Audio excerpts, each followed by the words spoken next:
I want everyone to take a moment and think about their earliest memories in a classroom.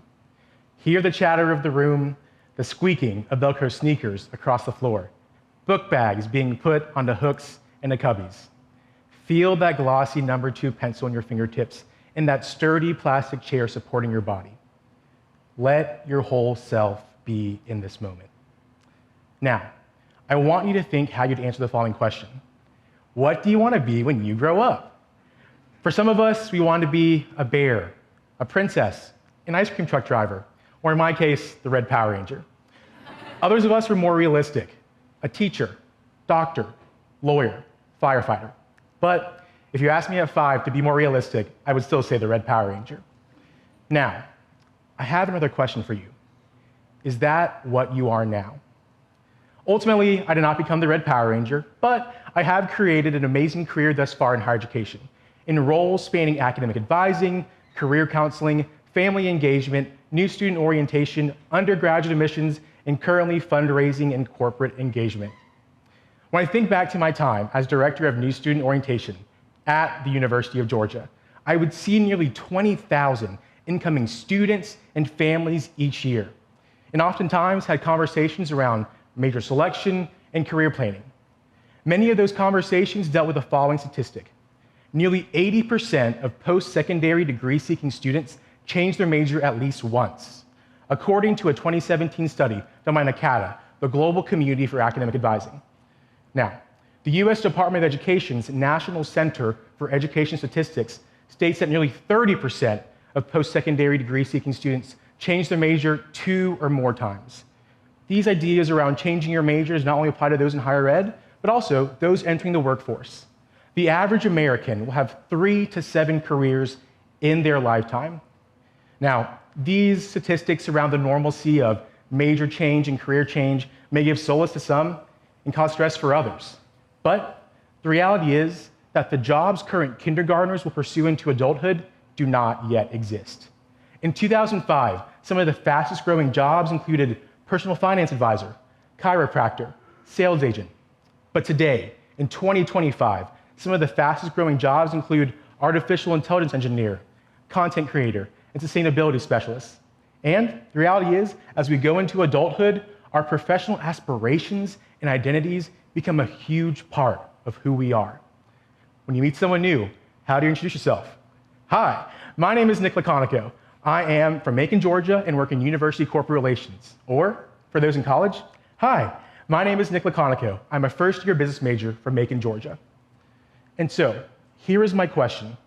If we live in a constantly changing workforce, why do we so heavily ingrain our majors and careers into our personal identities?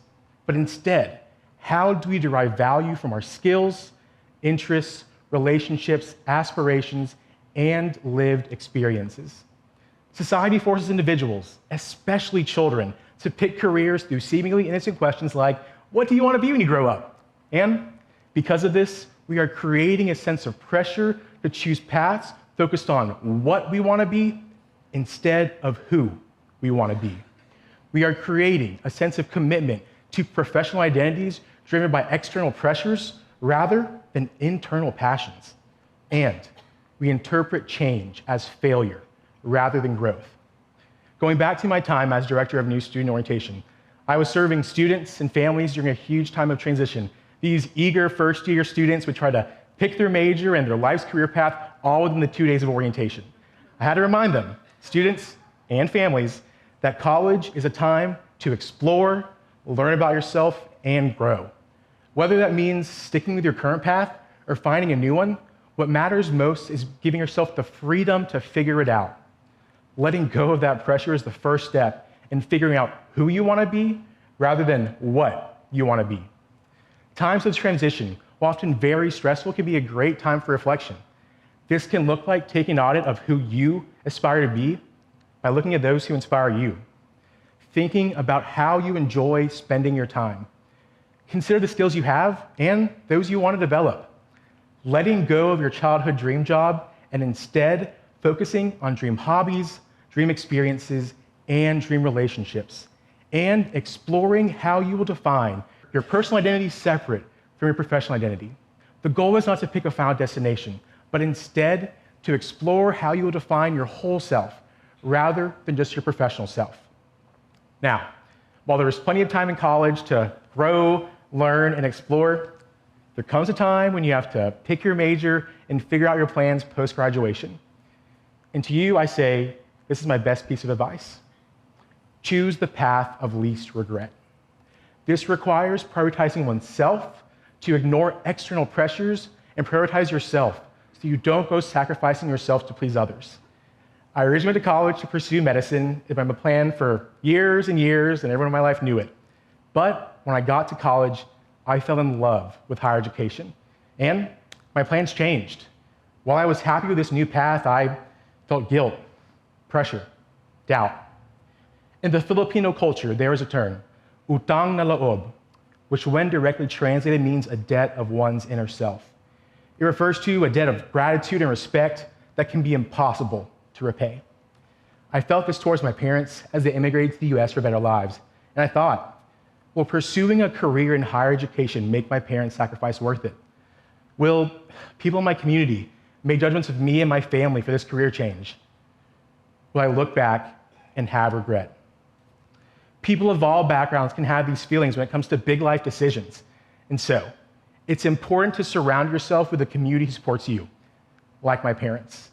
They allowed me to change dreams and to dream again, to ignore external pressures, prioritize myself, and to choose my path of least regrets. Going back and reflecting on my brief pursuit to be Dr. Laconico, I realized I'd stuck with that plan long after my dreams had changed, due to all the time and effort I spent investing in it. I originally declared a pre-med major, went through all the science courses, even shadowed medical professionals. But I changed my pre-med major, majored in business, earned a master's of education, worked in student affairs and higher education, and now I work in university and corporate relations. Realizing you are pursuing a path that is wrong for you and no longer serves you requires vulnerability.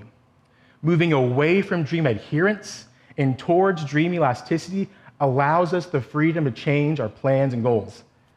It's scary, but dreams can change, and so can you.